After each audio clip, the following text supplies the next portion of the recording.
Conhecimento para bem viver com Tiago Namastê. Bem, então hoje a gente vai falar sobre Dharma.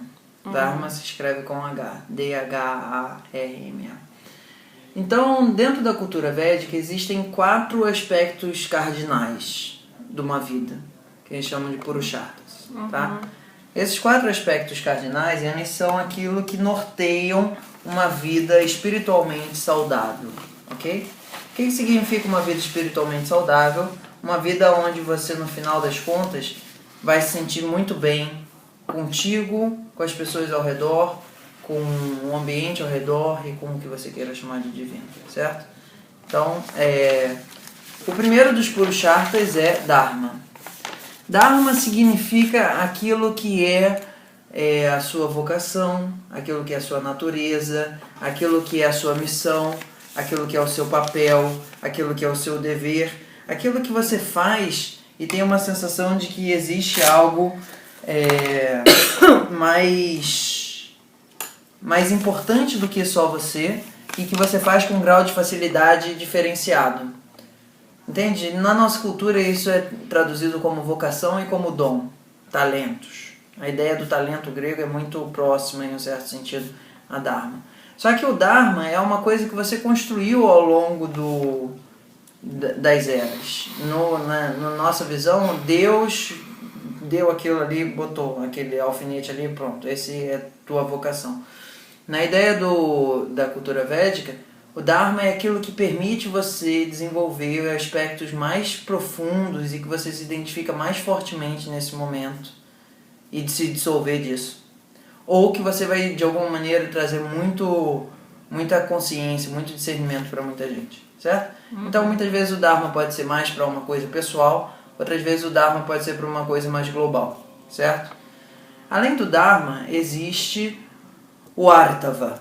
O Artava é a capacidade de você se manter materialmente. Manter materialmente no sentido de poder comer, ter abrigo, poder de alguma forma viver a sua vida, assim, pagar suas contas. Não é exatamente ganhar dinheiro, no sentido assim de enriquecer materialmente, mas é ter uma vida material satisfatória, ok? Que te possibilite os outros aspectos.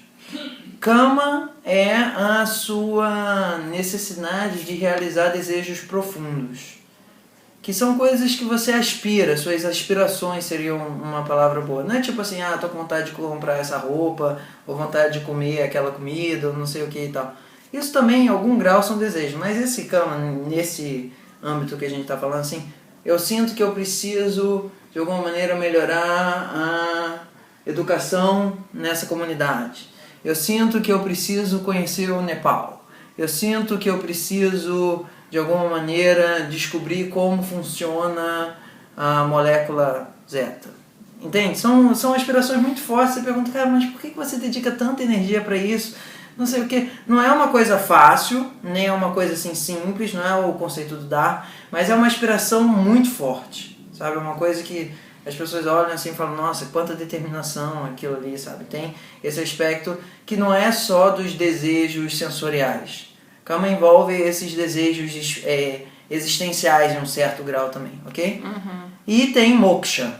Moksha normalmente é traduzido como iluminação, libertação, mas basicamente o que eu gostaria assim, de colocar como moksha aqui é a capacidade de você se sentir tranquilo e de boa diante da vida nas situações que são agradáveis e nas situações que são desagradáveis. Eu traduziria muito moksha no sentido de estar equinânime e sem estar aprisionado, sem estar apegado às condições que estão flutuando. É um sentimento de plenitude, assim? É um sentimento de plenitude, mas é um sentimento de... Olha só que esquisita essa frase. É um sentimento de plenitude que pode ficar mais triste, que pode ficar mais alegre. É um sentimento de paz, de equinanimidade diante das flutuações da mente. Equilíbrio. É um equilíbrio e que ao longo do tempo, esse moksha, você já está tão equilibrado que ela já não flutua mais. Não oscila mais, tá? Mas basicamente é assim, tô vivendo um ano ótimo da minha vida, tá tudo bem, internamente. Estou vivendo um ano mal da minha vida, tá tudo bem, internamente. Isso é muito a noção de moksha. É a capacidade de estar bem diante das flutuações dos sentidos, da mente, da memória, do que é que seja, certo? Então, esses são, digamos assim, os 4 atributos fundamentais para uma vida espiritual, de acordo com a cultura védica, certo? Então, Dharma, Artava, Kama e Moksha. A ideia na cultura védica é a seguinte: Dharma é a locomotiva. Quando você faz as coisas que são as suas naturais habilidades, os seus talentos e tal, isso gera Artava, que gera a sua capacidade de se manter materialmente. Com Artava você consegue realizar Kama. Quando você realiza Dharma, Artava e Kama, quando você realiza as suas excelências, quando você realiza a sua satisfação pessoal material, e quando você realiza a sua satisfação pessoal relacional, interior, etc. e tal, você fala assim, tá, mas isso tudo, nada disso ainda me atende, fundamentalmente. Ainda há uma sensação de que existe alguma coisa que não está completa, que não está plena. Que aí vem a ideia de moksha. Então, por isso que diz que a cultura védica é uma cultura de prosperidade, em um certo sentido, porque a gente entende a iluminação no final, na extinção, digamos assim, quando extingue, essa palavra é melhor, quando extingue toda a possibilidade que a materialidade vai te trazer o fundamental para a tua existência. Então, existencialmente, a cultura védica, ela te leva à espiritualidade pelo queimar o pavio até o final da perspectiva do materialismo.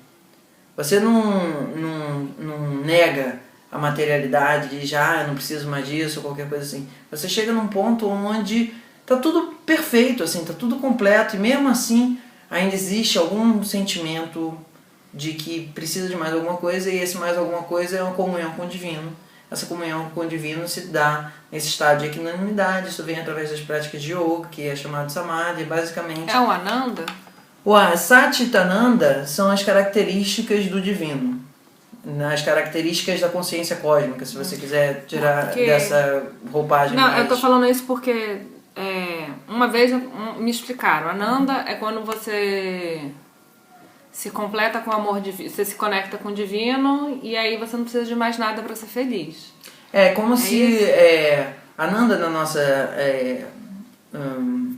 terminologia, seria quando o teu sistema está muito banhado de endorfina e serotonina, tá? Só que isso, dentro da perspectiva védica, pode acontecer por processos internos que você começa a liberar isso, que na cultura védica é chamado de soma, certo? Quando você e o divino são uma coisa só, quando o teu ego dissolve, é como se o teu sistema todo entrasse num sistema de vibração onde suas glândulas produzissem quantidades surreais de serotonina e endorfina, e você se sentisse num grau de bem-estar que você não conseguiria se sentir em nenhuma outra situação, certo? Tá. Mas isso é um dos aspectos desse estado de vivência do absoluto, certo? Um é esse aspecto do Ananda, outro aspecto de Sat, que é você perceber que isso está sempre aí e que isso é um princípio que governa a criação, e Chita, que essa consciência ela de alguma forma onipotente, tudo vem dela, né? Na nossa cultura católica, Deus é onisciente, Deus é onipotente e Deus é todo-poderoso, não é isso? Então, Deus é onisciente, é o Sat. Deus é onipotente, é o Chita. E Deus é todo-poderoso. Nesse todo-poderoso, Deus é graça, né? A tradução seria muito melhor essa. E essa graça é muito mais próxima do Ananda, tá? Almighty, né? De onde vem tudo, né? É a bênção.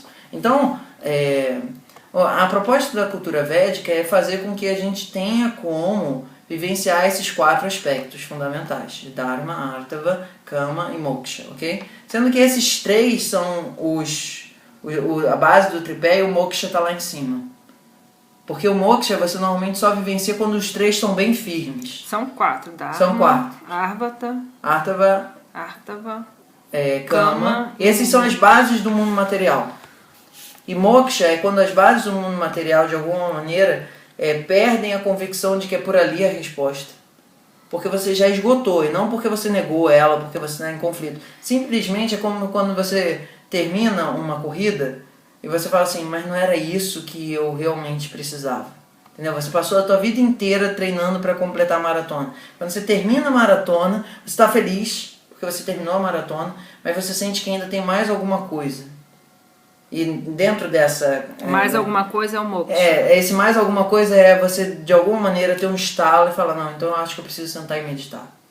Pegando isso no nosso linguajar, aí você senta para meditar, você medita, e ali na meditação todos os seus esforços que estavam te levando a conquistar um material em algum dos sentidos, que a gente comentou, você para e você fala assim, não, eu não preciso fazer esforço, tudo já está dentro de mim, tudo é uma consciência só, tudo é divino. Aí esse sentimento aparece dentro de você e cada vez mais você vai vivenciando isso. É claro que sua mente oscila, não sei o que e tal, mas menos você vai se identificando com as tristezas, alegrias e tal, cada vez mais você vai observando isso como filmes e o sistema que antes vibrava assim vai começando a ficar cada vez mais harmônico, até que você, não importa se ele está parado ou não, mas você está equinânime diante das flutuações, certo? Essas identificações é o ego? É o ego. Necessariamente quem se identifica é o ego. Porque o ego ele tem a função de transformar aquilo que é uno em múltiplo. Tá? O ego ele tem uma função ontológica assim, no funcionamento do universo bem importante, que é o seguinte. Do oceano faz a chuva, faz a evaporação e da chuva volta ao oceano. Esse processo de virar gota é a formação do ego. E aí cai de volta no oceano. Aí dissolve o ego. Só que nesse processo de subir, evaporar e descer como gota e cair no oceano, esse oceano ele volta com uma qualidade um pouco diferente. Uma qualidade um pouco mais tranquila em si.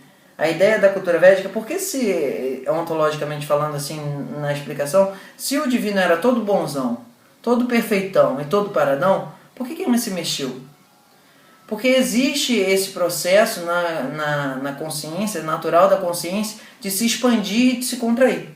Se expandir e se contrair. Porque é da natureza da existência a pulsação.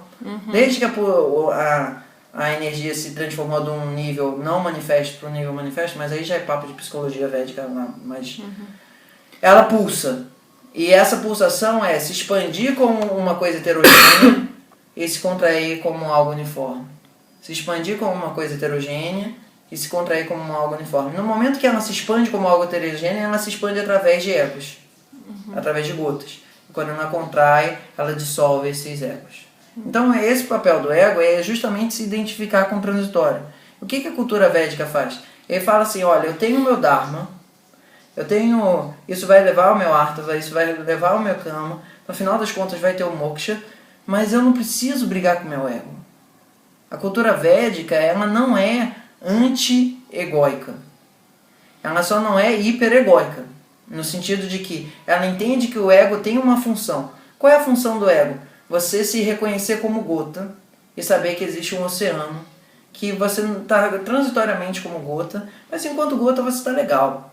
Okay? E dentro dessa gota tem um pacotinho de Dharma, Artava, Kama, para que isso daí se dissolva no oceano de Moksha, certo? Então, é fundamental que a gente entenda como é que a gente encontra o nosso Dharma, certo? Porque nessa história, um fio, um pé puxa o outro. Você não exatamente realiza Dharma, Artava e Kama ao mesmo tempo. Normalmente na cultura védica isso não funciona dessa forma, porque você precisa merecer, né? E tem muitas frases que falam assim, mas isso não é uma ação dármica. Não é uma, nesse sentido, o Dharma começa a ser atrelado à concepção de aquilo que é virtuoso, certo? Então aí a gente vai para um outro aspecto que é como Dharma de alguma forma é achado e como isso permite desenrolar o fio do novelo, certo? Para que a gente possa ter essa evolução pessoal de uma maneira São etapas? Não são etapas, são processos mais ou menos simultâneos, mas que têm fases, ok? Sendo que numa fase uma não termina absolutamente para começar a outra. Vamos ver isso agora. Tá. Deseja uma atenção mais personalizada? Entre em contato e saiba como. Namastê!